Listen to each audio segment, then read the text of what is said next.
So Pat, you've been working on looking at how states are preparing for the new climate with ESSA, and you've written about this. You just completed a research paper on this, and so what were some of the major findings from that paper that helped to prepare you to talk to state board members today?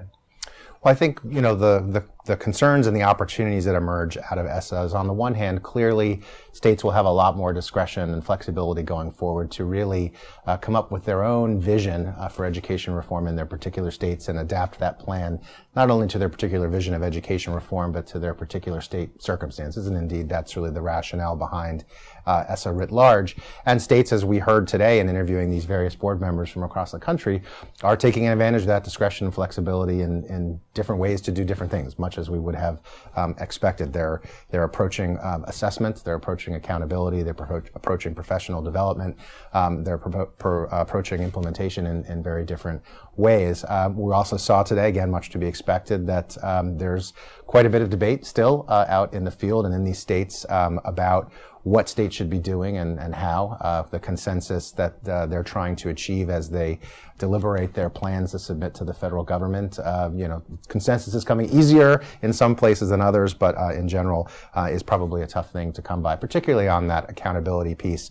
And so again, there's that opportunity now for states to pursue their own vision, but on the other hand, there's the challenges of implementing that vision effectively, which brings us back to one of the central themes of the paper that Joanne Weiss and I wrote for you all at CPRE, which is this question about the state education agency's role, which will be increasingly important now in this era where the federal Department of Education is pulling back a little bit and really empowering states to do more. The SEAs will be the linchpin of those state efforts in implementing these ESSA plans, but there have been long-standing and I think persistent concerns about whether the SEAs have the resources and the capacity to do this work and to help local school districts do this work. And similarly, there have been questions about whether there are adequate resources and capacities at the district level to help schools do this work. And so what Joanne and I tried to do in the paper was to articulate the roles that SEAs have traditionally played in state education policy and education reform,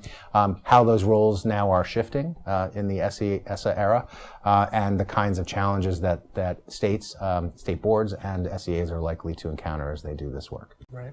Now, Pat, you're a scholar of federal policy and how it interacts with state policy. And if we look back historically, before No Child Left Behind, before there was a expansion of a federal role in education, and that's been growing over time.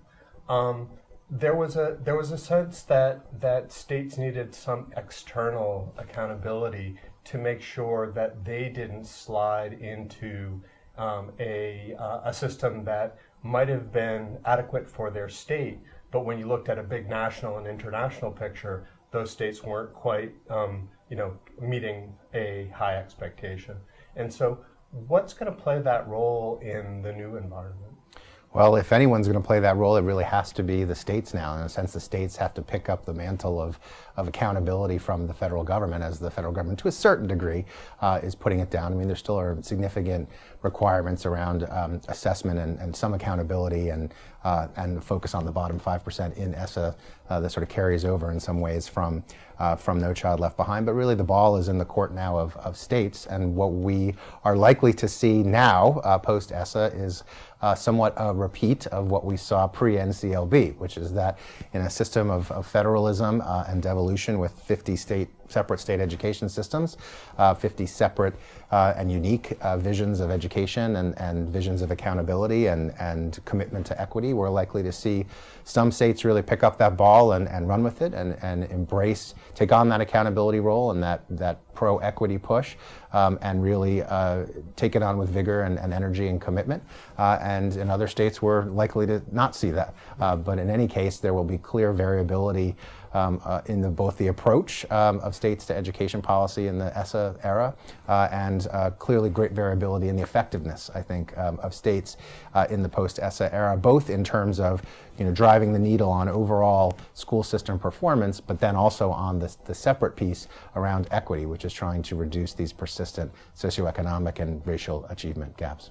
It's going to be an exciting time for policymakers, for researchers, and for practitioners out in the field. Dare to live in interesting times, John. Great, Pat. Thanks. Thanks.